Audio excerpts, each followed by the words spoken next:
Bonjour mes amis. Bonjour prof. Bonjour prof. Notre vidéo d'aujourd'hui a pour thème « De la pensée magique à la révolution scientifique, une évolution de la causalité ». L'histoire des connaissances humaines est marquée par une profonde transition, celle qui mène de la pensée magique à la pensée scientifique. Ce changement représente le passage d'une vision d'un monde dominé par les croyances, la volonté et l'intention, à une compréhension basée sur l'objectivité, l'observation et la rationalité. Quelle est l'empreinte de la pensée magique dans tout cela? Avant l'avènement des Lumières et de la science moderne, la pensée magique fournissait le cadre principal pour interpréter les phénomènes naturels. La pensée magique décrit une conviction selon laquelle les pensées, les souhaits ou les rituels ont le pouvoir d'influencer directement le monde extérieur, sans explication rationnelle, ni lien de cause à effet physique. Elle repose sur le principe d'une causalité subjective et intentionnelle, où les événements sont perçus comme le résultat de forces occultes, d'esprits bienveillants ou malveillants, et de leur volonté. Des pratiques comme l'alchimie cherchaient la transmutation des métaux, non seulement par des manipulations chimiques, mais aussi par une quête spirituelle censée harmoniser l'opérateur avec les forces cosmiques. L'astrologie postulait une influence directe et déterminante des configurations astrales, sur les affaires terrestres et les destins individuels. Dans ce modèle, la croyance en une action supposée magnifique ou maléfique des esprits, contrôlée par des magiciens, est le pivot central. Le succès de ces actions dépendrait de la capacité de l'individu à manipuler ces pseudo-forces invisibles, ou à réaliser des rituels spécifiques.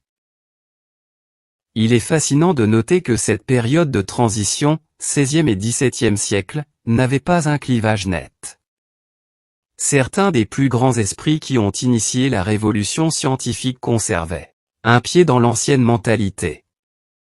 Des savants comme Johannes Kepler, loi de la mécanique céleste, Isaac Newton, loi du mouvement et gravitation universelle, et Robert Boyle, chimiste et physicien essentiel, ont, malgré leurs contributions scientifiques immenses, consacré du temps à l'alchimie et parfois à l'astrologie. Pour eux, l'alchimie était souvent considérée comme une forme de recherche naturelle ou philosophique non encore séparée de ce que nous nommons aujourd'hui la chimie. Que se passe-t-il quand arrive la révolution scientifique et la causalité objective? Le véritable tournant s'opère lorsque la nouvelle approche impose la raison et l'expérience comme seuls arbitres de la vérité, donnant naissance à la révolution scientifique. Cette nouvelle approche affirme que la nature est régie par des lois universelles, fixes et immuables. La découverte et l'explication rationnelle de ces lois, telles que celle de la gravitation formulée par Newton, et de l'électricité ou la foudre par d'autres par la suite, ont montré que les phénomènes naturels sont indépendants de nous, ils ne se plient ni aux désirs, ni aux intentions humaines ou spirituelles, et ils ne sont pas une punition divine. La causalité n'est plus mystérieuse, elle devient naturelle, mécanique, physique et objective. Les sciences expérimentales ont consolidé ce point en érigeant la reproductibilité en critère de vérité. Elles ont démontré que le résultat de l'expérience ne dépend normalement pas de l'expérimentateur, de sa croyance, de son statut, ou de son rituel personnel, mais qu'il dépend uniquement des conditions de l'expérience. Si les conditions sont identiques, les mêmes causes donneront les mêmes effets partout et pour tous. C'est ce principe qui permet de forger une connaissance vérifiable et universellement valide. Vous avez raison prof. La différence fondamentale entre la pensée magique et la pensée scientifique réside dans leur source de validation et la nature de la causalité qu'elles acceptent. La pensée magique, issue de croyances et de mythes, repose sur la conviction que la réalité est malléable par l'intention, l'esprit ou des forces occultes, et elle est validée par une autorité supérieure, la tradition ou l'expérience mystique personnelle, même si elle est non reproductible. Son but est de chercher à commander les esprits des personnes crédules en prétendant commander la nature. Effectivement, La pensée scientifique, issue des expériences reproductibles et du raisonnement rationnel, postule que la réalité est régie par des lois objectives, universelles et impersonnelles. Elle aboutit à des connaissances vérifiables et réfutables par la communauté scientifique mondiale. Elle cherche à comprendre la nature. Par exemple, grâce à l'observation scientifique rigoureuse, on a pu comprendre comment une abeille indique la position d'un champ de fleurs à d'autres abeilles, comment on obtient une reine en nourrissant une larve avec de la gelée royale, comment naissent les ouvrières et les mâles, etc. De plus, il faut se rappeler que dans le domaine de la précision de la vérité, les connaissances scientifiques, prouvées et admises par la communauté scientifique, sont les plus précises. N'oubliez pas que la science, grâce au code de l'ADN, est capable de dire à qui appartient un cheveu tombé dans la soupe, et cela avec certitude, si on élimine les erreurs de manipulation humaine. Malgré cela, les défis de l'irrationalité persistent à l'ère scientifique, malheureusement. D'un côté, nous avons les succès innombrables et les preuves tangibles de la science et de la technologie, de l'autre, la persistance de croyances d'une autre époque, qui résistent à la lumière de la connaissance. Pourtant, les preuves de l'efficacité et de la validité de la pensée scientifique sont omniprésentes. Des milliers de phénomènes naturels, autrefois attribués à des explications fantaisistes ou magiques, maladies vues comme des possessions, le tonnerre et les catastrophes naturelles comme la colère divine, les éclipses comme des présages, etc., ont trouvé des explications rationnelles et vérifiables. Chaque appareil que nous utilisons, des communications mondiales aux découvertes médicales, est une réalisation technologique utile et observable par tous.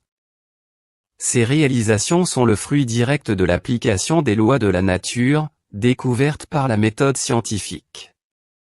Elles sont la preuve évidente que la voie de la vérité et de l'efficacité est celle de la pensée scientifique, qui repose sur la reproductibilité et la vérification expérimentale. Malgré l'évidence, beaucoup trop de croyances subsistent.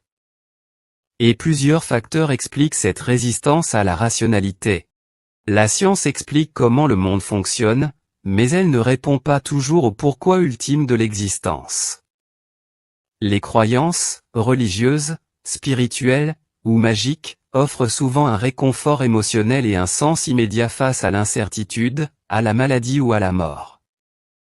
Là où la science est parfois plus aride, ou moins immédiate. La science moderne est hautement spécialisée et complexe. Il est plus facile d'accepter une explication simple, même si elle est fausse, que de réfléchir pour comprendre les détails de la physique quantique ou de la génétique. Cela crée une dépendance à la confiance, qui peut être détournée par des esprits malins.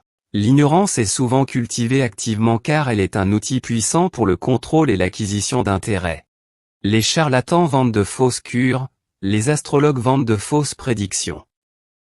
Les sectes, ou des membres d'autorités religieuses et politiques, utilisent des mythes ou des prophéties non vérifiables pour garantir l'obéissance, la cohésion d'un groupe, ou la loyauté sans examen critique. Elles n'hésitent pas à demander des dons en pratiquant la peur de l'avenir. Face à ces pratiques malhonnêtes, il faut opposer la nécessité de la réflexion rationnelle. L'essence de la pensée scientifique n'est pas d'avoir des diplômes, mais d'adopter une attitude de questionnement critique. Demander des preuves. Vérifier la cohérence des informations. Examiner si une affirmation est reproductible ou repose uniquement sur la croyance ou l'autorité.